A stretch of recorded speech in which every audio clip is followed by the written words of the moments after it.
Episode 3 की starting में हम देखते हैं कि सियाओ फैन सेक्ट मास्टर से कहता है कि मेरे फादर की एक चीज आपके पास है जो मुझे वापस चाहिए।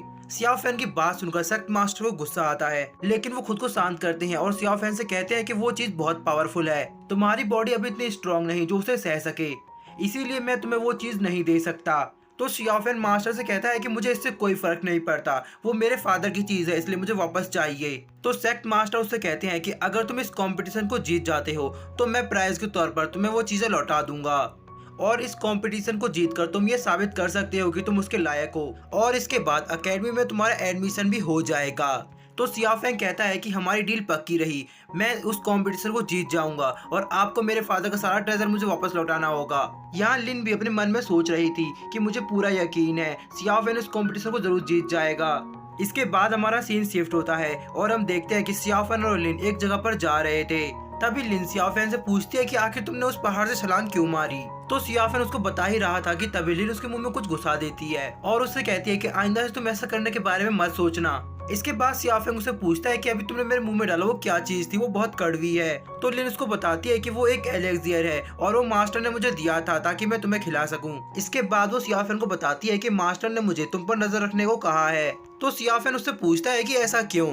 तो लिन उसको बताती है कि अब तुम कॉलेज में जाने वाले हो और इसी के साथ तुम्हें तुम्हारे फादर के सारे ट्रेजर भी मिलने वाले हैं जो कि काफी ज्यादा रेयर है, इसीलिए अब तुम पर खतरा भी बढ़ गया है।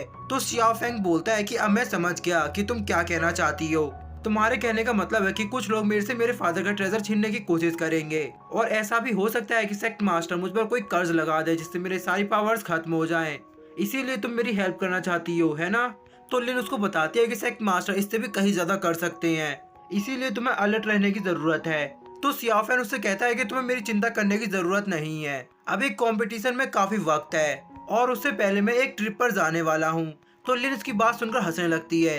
तो सियाओ फैन उससे कहता है कि क्या तुम्हें मुझ पर यकीन नहीं है।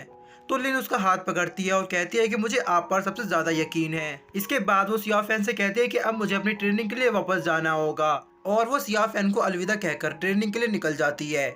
इधर सियाओ फैन का दोस्त उसे देखकर हंस रहा था। इसके बाद हमारा सीन शिफ्ट होता है नाइट में, जहां हम देखते हैं कि सियाओ फैन अपने रूम में बैठकर एंशिएंट लाइफ सीड के साथ कल्टीवेशन कर रहा था। अब सियाओ फैन उस सीड की एनर्जी का इस्तेमाल करके अपने लेवल को ब्रेक थ्रू करने की कोशिश करता है। वो सीड आसपास की सारी एनर्जी को बहुत तेजी के साथ एब्जॉर्ब करता है, जिसके बाद वो उस सारी एनर्जी को एक धमाके के साथ रिलीज कर देता है। इसके बाद सियाओ फैन अपनी आंखें खोलता है और वो कहता है कि मुझे यकीन नहीं होता ये सीड कितना ज्यादा पावरफुल है, मैं इसका इस्तेमाल करके अपने लेवल को बहुत तेजी से ब्रेक थ्रू कर सकता हूँ, और इसका इस्तेमाल करके मेरी साइकिक पावर और विजन कई गुना बढ़ गया है। वो कहता है कि अब मैं 10 मील दूर तक और 4 आसमानों को देख सकता हूँ। यहाँ सियाओ फैन की सुनने की शक्ति भी कई गुना तेज हो गई थी। सियाओ फैन बोलता है कि मेरी सारी एबिलिटीज 10 टाइम्स बढ़ चुकी हैं। इसके बाद Xiao fan life seed energy को छुपाता है और कहता है कि अगर इसके बारे में किसी को पता चल गया तो लोग इसको पाने के लिए युद्ध करने लगेंगे, मुझे इस सीड को दुनिया की नजरों से छुपा कर रखना होगा। इधर हम सियाओ फैन के मास्टर को देखते हैं जो सोच रहे थे सियाओ फैन ने एक ही रात में 3 रियलम को कैसे अचीव कर लिया, और वो कहते हैं कि ये बहुत अमेजिंग है, अगर वो इसी तरह प्रैक्टिस करता रहा तो उसे दुनिया का सबसे पावरफुल इंसान बनने से कोई नहीं रोक सकता। इसके बाद हम सेक्ट मास्टर को देखते हैं जिसके पास एक आदमी आता है और उनको बताता है कि हमने उन तीनों ट्रेजर को सील कर दिया है। तो ये सुनकर सेक्ट मास्टर काफी खुश होते हैं। इसके बाद वो आदमी बताता है कि हमें उन ट्रेजर को नष्ट करने का कोई तरीका नहीं मिला है, और वो कहता है कि हमें इन ट्रेजर को वापस किंग को दे देना चाहिए। तो सेक्ट मास्टर उसे कहते हैं कि तुम्हें इतनी जल्दबाजी करने की जरूरत नहीं है, और वो उस आदमी से कहते हैं कि तुम जाओ और एम्परर को जाकर बताओ कि सियाओ फैन अभी जिंदा है। इसके बाद वो आदमी चला जाता है और हमारा सीन शिफ्ट होता है नेक्स्ट डे मॉर्निंग में, जहाँ सियाओ फैन अपने फ्रेंड के साथ मार्केट से गुजर रहा था। तभी रास्ते में उसे सॉन्ग मिलता है। सॉन्ग सियाओ फैन से कहता है कि मुझे यकीन नहीं होता तुम पहाड़ से गिरने के बाद भी जिंदा बच गए। चलो कल तो तुम्हारा लक अच्छा था इसीलिए तुम जिंदा बच गए, लेकिन आज तुमने मेरे सामने आकर गलती कर दी। हर बार तुम्हारा लक तुम्हारा साथ नहीं देगा, इसीलिए मैं तुमसे दोबारा कह रहा हूँ मेरी सिस्टर का शादी वाला कॉन्ट्रैक्ट वापस कर दो, नहीं तो आज मैं तुम्हें मारकर यह श्योर करूंगा कि तुम जिंदा तो नहीं हो। तो सियाओ फैन मुस्कुराता है और वो उसकी सिस्टर के बारे में काफी सारी बुरी बुरी बातें करने लगता है। सियाओ फैन की बात सुनकर सॉन्ग को काफी गुस्सा आता है और वो अपने साथी से कहता है कि जाकर इसकी जबान काट दो। अब जैसे ही सॉन्ग का साथी जियाओ फैंग के पास जाता है तो उसका दोस्त आगे आता है और उसे पकड़ लेता है, और वो सॉन्ग के साथी को उठाकर दूर फेंक देता है। इसके बाद सॉन्ग का दूसरा साथी बहुत तेजी के साथ सियाओ फैंग पर अटैक करने के लिए जाता है, लेकिन अब क्योंकि सियाओ फैन के सेंसेस काफी तेज हो चुके थे, इसीलिए सियाओ फैन को उसके बारे में पता चल जाता है। सियाओ फैन उसको लात मारता है जिससे वो हवा में उड़ जाता है और सीधे जाकर अपने साथी के ऊपर ही लैंड करता है। अब ये देखकर वहाँ खड़े सभी लोग उन पर हंसने लगते हैं। अब सॉन्ग को अपनी इतनी बेइज्जती से काफी ज्यादा गुस्सा आता है और वो सियाओ फैन से कहता है कि पहले मैं तुम्हारे इस मोटे साथी को मारूंगा और उसके बाद तुम्हारी बारी है। इधर हम देखते हैं कि छत पे से दो लोग उनको देख रहे थे। तभी उनमें से एक आदमी कहता है कि एम्परर सॉन्ग से काफी ज्यादा इम्प्रेस हो चुके हैं क्योंकि उसने अपने यंग एज में 9th रेलम को हासिल कर लिया है और एम्परर को लगता है कि ये अपने फ्यूचर में काफी ज्यादा नाम कमाने वाला है। अब वो आदमी अपने साथी से पूछता है कि हमें इसे अपने साथ मिलाना चाहिए या नहीं, तो वो आदमी कहता है कि हमें इसकी कोई जरूरत नहीं है। इधर हम देखते हैं कि सॉन्ग सियाओ फैन के फ्रेंड पर अटैक करता है जिससे वो पीछे की ओर खिसक जाता है। इसके बाद सॉन्ग जंप करके दोबारा से उस पर अटैक करता है।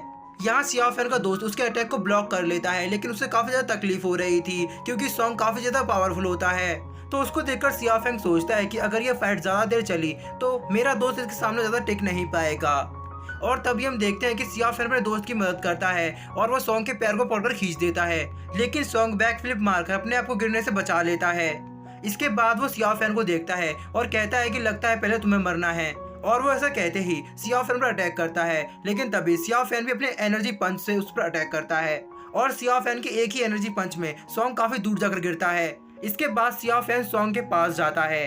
सियाओ फैन सॉन्ग से कहता है कि तुम आज की मार हमेशा याद रखना, कभी किसी को अपने आप से कमजोर मत समझना, खासकर कोई ऐसा जिसे तुमने काफी ज्यादा परेशान किया हो।